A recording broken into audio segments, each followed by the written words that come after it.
Olá, povo da Escola Agrícola de Jundiaí. Vamos começar mais uma aula de biologia e hoje o assunto é respiração celular. Na verdade, uma continuação do que nós já vimos tratando nas aulas passadas, quando conversávamos sobre quimiossíntese, fotossíntese e fermentação. Bioenergética, as formas como a energia é manipulada na natureza, digamos assim. Só lembrando aí de algumas moléculas que nós vamos citar e que já foram tratadas nas aulas passadas. O NAD, o dinucleotídeo de nicotinamida, adenina, que é um transportador de hidrogênio, quando captura hidrogênio, forma o NAD, H. Os íons de hidrogênio eles são liberados quando as reações que envolvem energia acontecem, de modo que sejam utilizados em outro local das nossas células, das nossas organelas que envolvem a manipulação de energia, e os hidrogênios são carregados para outros locais. E uma outra molécula transportadora é o FAD, dinucleotídeo de flavina adenina. Cada molécula de NAD consegue capturar um hidrogênio por vez. O FAD consegue capturar, transportar 2 íons hidrogênio por vez. E aqui nós temos a moeda energética de todo ser vivo, que é o ATP, o trifosfato de adenosina. Só lembrando que uma molécula de ATP é formada quando um radical fosfato acopla-se a uma molécula de ADP, difosfato de adenosina. Essa aqui é a equação geral da respiração. Percebam que a equação química da respiração celular é exatamente o inverso da fotossíntese. C6H12O6, glicose, mais 6 moléculas de oxigênio, reagem, dando como resultado 6 moléculas de CO2 mais 6 moléculas de água, e a energia fica concentrada aqui em moléculas de ATP. A respiração celular, essa equação, ela deixa bem claro isso, é a quebra da molécula de glicose, a completa quebra da molécula de glicose em presença de oxigênio, que dá como resultado a energia, que fica, por sua vez, concentrada em moléculas de ATP. Nós temos aqui a mitocôndria, que é a organela celular responsável pela respiração. Cloroplastos, lá atrás, nós vimos, é a organela responsável pela fotossíntese. A mitocôndria, assim como os cloroplastos, é envolta por uma membrana lipoproteica dupla, sendo que a externa é lisa e a interna apresenta dobramentos, formando aquilo que nós conhecemos como cristas mitocondriais. Uma das etapas da respiração ocorre nas cristas mitocondriais, a última etapa no caso. E a segunda etapa da respiração ocorre nos espaços entre as cristas mitocondriais, espaço esse que nós chamamos de matriz mitocondrial. Já a primeira fase da respiração ocorre no hialoplasma, ou citoplasma, se você considera o espaço entre a membrana nuclear e a membrana plasmática. Bom, e essas 3 etapas do processo respiratório são a glicólise, que ocorre no citoplasma. Na ausência de oxigênio, na verdade, a glicólise não exige oxigênio para acontecer. Mesmo havendo oxigênio no citoplasma, ele não é utilizado para que a glicólise aconteça. É aquela mesma glicólise que foi apresentada para vocês durante a fermentação. Mesma glicólise. O ciclo de Krebs, a segunda etapa do processo respiratório, aqui o oxigênio ele já é necessário, portanto começa aqui a chamada fase aeróbica da respiração. A glicólise corresponde à fase anaeróbica e o ciclo de Krebs ocorre na matriz mitocondrial. E aí fechamos a respiração celular com a chamada cadeia respiratória, ou fosforilação oxidativa, que ocorre nas cristas mitocondriais, também na presença de oxigênio. Tanto o ciclo de Krebs quanto a cadeia respiratória ou fosforilação oxidativa exigem oxigênio para acontecer. Aqui nós temos um resumo da glicólise, primeira etapa da respiração, fase anaeróbica da respiração, aquela mesma glicólise, como já dito, que foi apresentado para vocês na fermentação, em que uma molécula de glicose com 6 carbonos, como qualquer molécula de glicose, é quebrada parcialmente, dando como resultado 2 moléculas de piruvato, um composto com 3 carbonos. Piruvato forma a salina do ácido pirúvico, com 3 carbonos. 2 moléculas de NADH, já que o NAD captura íons hidrogênio liberados, e 2 moléculas de ATP como saldo. E aí o piruvato, quando é produzido na glicólise, ele penetra as mitocôndrias. Lembrem-se que as moléculas de piruvato, o ácido pirúvico, piruvato forma a salina do ácido pirúvico. O piruvato penetra a membrana mitocondrial e cai na matriz. As 2 moléculas de piruvato formadas lá na glicólise. E aí ele vai participar, ele vai sofrer uma modificação preliminar e vai passar pelo que nós conhecemos como ciclo de Krebs. Esse nome foi dado ao descobridor do evento, o alemão Hans Krebs, por volta aí da década de 30 do século 20. Percebam que o ciclo de Krebs corresponde a uma sequência de reações químicas que dão como resultado aí a produção de ATP, a produção de moléculas transportadoras de hidrogênio na forma de NADH e FADH2, e como subproduto nós temos a liberação de CO2. O CO2 que nós liberamos na respiração orgânica vem daqui, vem do ciclo de Krebs, que ocorre durante que é uma das fases da respiração celular. Só que para nós, essa quantidade toda de reações ela não é interessante, a gente resume. O ciclo de Krebs ele vai ficar mais resumidinho. Só que antes dele ocorre uma reação do piruvato de 3 carbonos com uma molécula conhecida como coenzima A, dando como resultado a formação de um terceiro composto conhecido como acetilcoenzima A. E aí nós teremos a liberação como subproduto de uma molécula de CO2 e íons hidrogênio que são capturados pelo NAD, dando origem ao NADH. E aí é o acetilcoenzima A, ou a molécula conhecida como acetilcoenzima A, que vai participar de fato do ciclo de Krebs, que eu apresento aqui de modo resumido para vocês. A molécula de acetilcoenzima A, que tem 2 carbonos, 2 átomos de carbono em sua molécula, vai reagir com uma molécula de ácido oxalacético, ou com a sua forma salina, o oxaloacetato, de 4 carbonos, dando origem ao ácido cítrico, que tem 6 carbonos, né? 4 do ácido oxalacético mais 2 do acetilcoenzima A.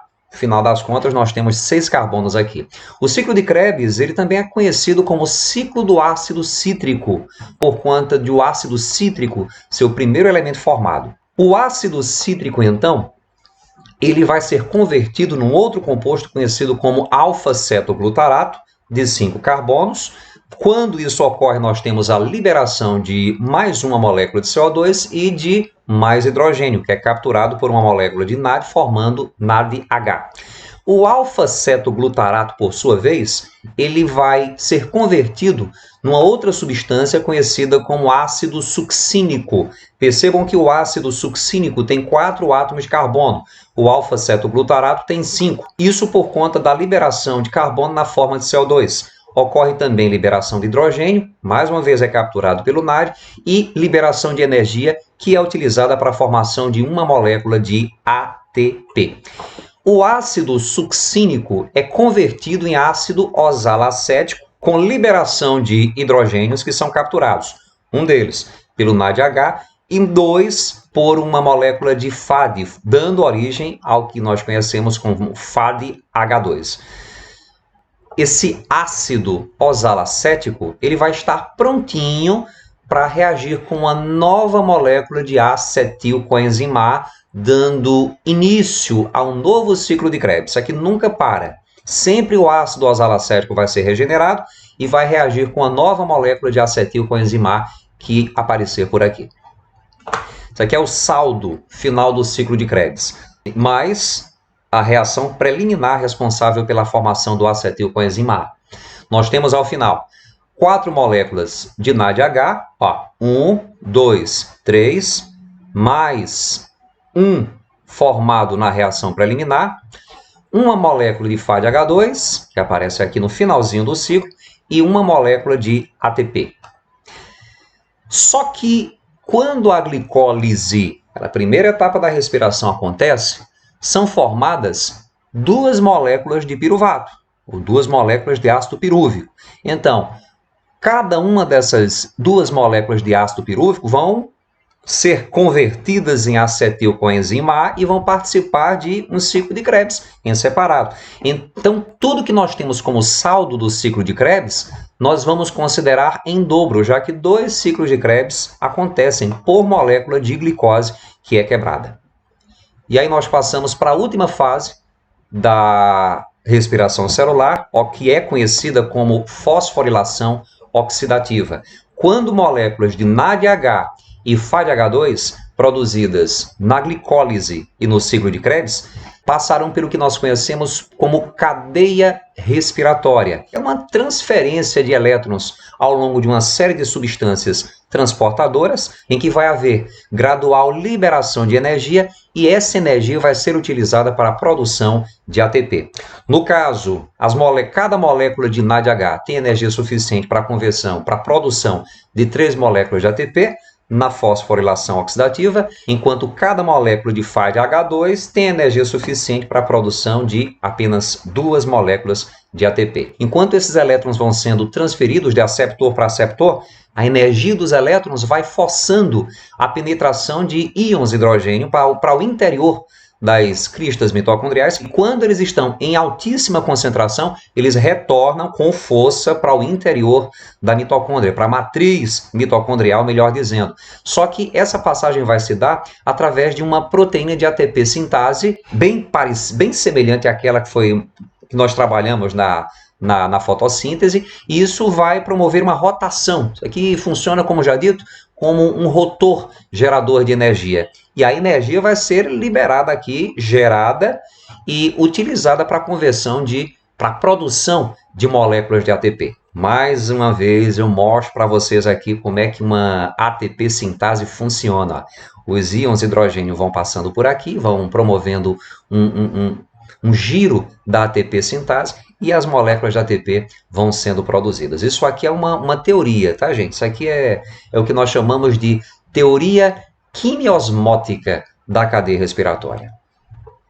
Bom, e aí comecemos a apresentar para vocês aqui a cadeia respiratória, a transferência de elétrons que caracteriza o que nós conhecemos como fosforilação oxidativa. Ó, fosforilação é produção, a mesma coisa que produção de ATP. É só lembrar que o ATP ele é formado quando da adição de um íon fosfato, um radical fosfato, a uma molécula de ADP pré-existente. Só lembrando, a fosforilação oxidativa ocorre no interior das cristas mitocondriais. O ciclo de Krebs ocorre na matriz mitocondrial. Então vejamos, o hidrogênio de uma molécula contido numa molécula de NAD, juntamente com elétrons, passa para uma molécula de FAD. Isso promove a liberação de uma grande carga de energia que é utilizada para a produção de ATP. Os mesmos elétrons partem para um outro aceptor, uma proteína conhecida como citocromo B,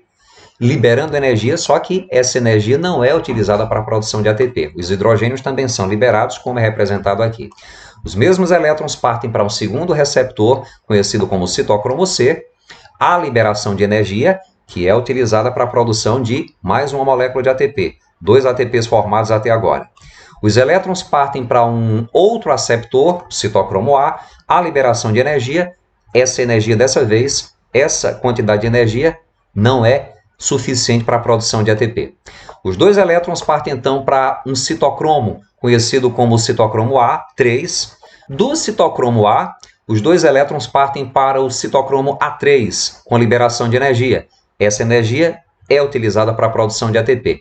E por fim, os 2 elétrons partem para um átomo de oxigênio proveniente do gás oxigênio que nós respiramos, e esse oxigênio ele vai atuar como aceptor final de elétrons e vai receber também os 2 íons hidrogênios que são carregados por moléculas de FAD e NAD, formando uma molécula de água. É a água que é gerada como subproduto da respiração celular. Percebam que são produzidas 3 moléculas de ATP para cada molécula de NAD que participa da fosforilação oxidativa, que participa da cadeia respiratória.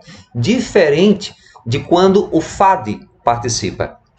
São produzidos, nesse caso, 2 moléculas de ATP, como já dito lá atrás. Bom, gente, a mesma coisa que ocorreu com o NADH vai acontecer com o FADH2. Vai haver transferência de elétrons através de uma cadeia de citocromos com liberação de energia que vai ser utilizada para a produção de ATP. Só que nesse caso aqui, apenas 2 ATPs são formados. Ao final, o oxigênio recebe os elétrons, os 2 elétrons, mais os hidrogênios, os íons hidrogênios transportados pelo FADH2.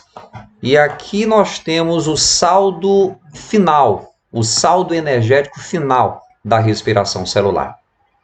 Na glicólise, vocês lembram, são produzidos 2 ATPs, no ciclo de Krebs 2 ATPs, na cadeia respiratória, ou fosforilação oxidativa, são produzidos 32 ou 34 moléculas de ATP. Na verdade, o saldo é 32 ou 34 moléculas de ATP.